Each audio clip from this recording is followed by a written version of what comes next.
అన్నా చెల్లెళ్ల మధ్య దూరం మరింత పెరుగుతోందా? ఆస్తుల వివాదం చినికి చినికి గాలివానలా మారుతోందా? చంద్రబాబు పవన్ కళ్యాణ్ కంటే జగన్ పైనే షర్మిల విమర్శలు చేయడానికి కారణాలు ఏంటి? అన్నను పర్సనల్గా టార్గెట్ చేయడం వెనుక ఆంతర్యం ఏంటి? ఏపీసీసీ చీఫ్ డోస్ ఎందుకు పెంచారు? ఈ వ్యాఖ్యలపై వైసీపీ నేతలు ఏమంటున్నారు? కాంగ్రెస్ నేతల వాదన ఎలా ఉంది? డీటెయిల్స్ ఈ స్టోరీలో.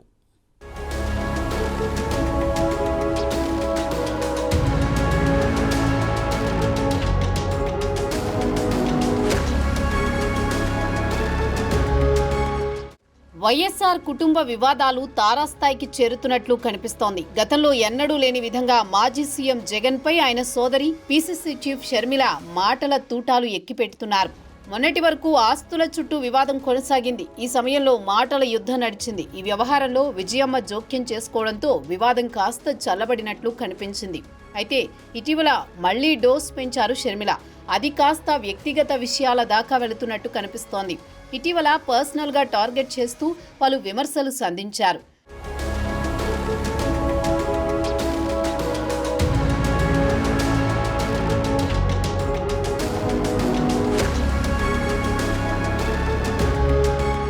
తాను వ్యక్తిగతంగా మాట్లాడితే జగన్ ఇంట్లోంచి అడుగు కూడా బయట పెట్టలేరన్నారు షర్మిల. ఆస్తులు లాగేసుకోవడం ఆయనకు అలవాటేనన్నారు. తనతో వారికి వ్యక్తిగత విభేదాలున్నాయనేది వారి భావన మాత్రమేనన్నారు. అందుకే తాను మాట్లాడేది కూడా వ్యక్తిగత అంశంగా అనుకుంటున్నారన్నారు.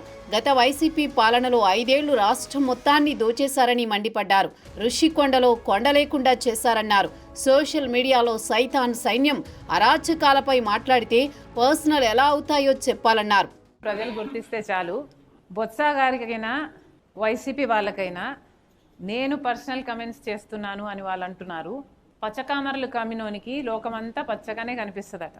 వైసీపీ నాయకునికి, వైసీపీ లీడర్లకి నేను చెప్పాల్సింది ఏమిటంటే, మీకు నాతో పర్సనల్ ఇష్యూస్ ఉన్నాయి కాబట్టి నాకు కూడా మీతో పర్సనల్ ఇష్యూస్ ఉన్నాయి అని మీరు భావించి మీరు నన్ను పర్సనల్గా అటాక్ చేసినట్టే నేను కూడా మిమ్మల్ని పర్సనల్గానే అటాక్ చేస్తున్నాను అన్నది మీ భావన. నిజానికి నేను వైసీపీ నాయకుల పర్సనల్ విషయాలు మాట్లాడడం మొదలు పెడితే వాళ్ళు కనీసం ఇంట్లో నుంచి అడుగు కూడా బయట పెట్టలేరు. నేనా పర్సనల్గా మాట్లాడుతున్నది?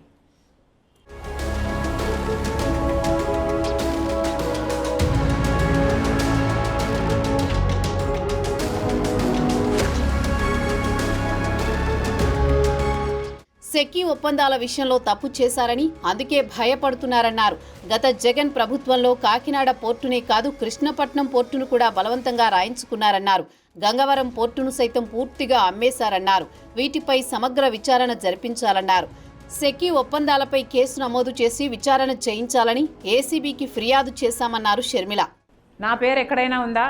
జగన్మోహన్ రెడ్డి అన్న పేరు ఎక్కడైనా ఉందా? లేక ఎవరైనా మీకు ఫోన్ చేసి చెప్పారా జగన్మోహన్ రెడ్డి కింద డబ్బిచ్చాము అని? అతి తెలివిగా మాట్లాడారు. దీన్ని అతి తెలివి అనుకుంటున్నారో అప్పుడు ముఖ్యమంత్రిగా ఎవరున్నారో 2021లో అందరికీ తెలుసు, మీకు కూడా తెలుసు.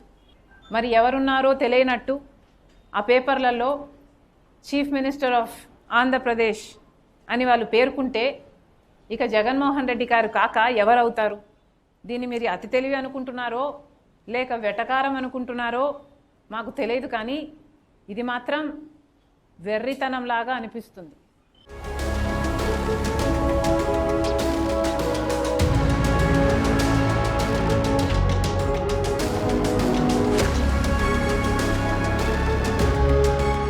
ఎన్నికల ముందు తెలంగాణ రాజకీయాల నుంచి ఏపీకి షిఫ్ట్ అయ్యారు షర్మిల. అప్పటి నుంచి వైసీపీ అధినేత జగన్ టార్గెట్గా విమర్శలు సంధిస్తూ వచ్చారు. టీడీపీ కంటే అప్పటి అధికార పార్టీపైనే విమర్శలను ఎక్కుపెట్టారు. ఈ క్రమంలోనే 2024 ఎన్నికల్లో వైసీపీ ఘోరంగా ఓడిపోయింది. ఆ తర్వాత కూడా ఆ పార్టీని వదిలిపెట్టలేదు షర్మిల. తనదైన శైలిలో విమర్శలు సంధిస్తూ వచ్చారు. ఈ పరిణామాల మధ్య జగన్ షర్మిల ఆస్తి వివాదం తెరపైకి వచ్చింది. ఇచ్చిన ఆస్తులను వెనక్కివ్వాలని కోర్టు మెట్లెక్కారు మాజీ సీఎం. దీంతో ఈ వ్యవహారం సంచలనంగా మారింది. దీనిపై వైసీపీ షర్మిల మధ్య మాటల యుద్ధం నడిచింది.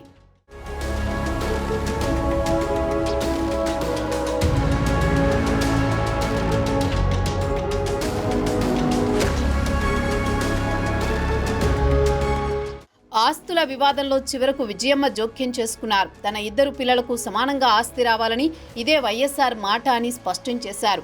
దీంతో ఆ వివాదం కాస్త సద్దుమణిగినట్లు కనిపించింది. వైసీపీ నేతలు గాని షర్మిల కానీ మాట్లాడలేదు. ఇంతవరకు బాగానే ఉన్నా మరోసారి జగన్పై విరుచుకుపడ్డారు షర్మిల. ఈసారి ఏకంగా పర్సనల్గా టార్గెట్ చేశారు. గత ప్రభుత్వంలో జరిగిన అక్రమాలు, వ్యక్తిగత విషయాలు మాట్లాడితే జగన్ బయటకు రాలేరన్నారు. ఇప్పుడు ఆ వ్యాఖ్యలు హాట్ టాపిక్గా మారాయి. షర్మిల వ్యాఖ్యలపై ఇప్పటి వరకు వైసీపీ నేతలు మాట్లాడలేదు.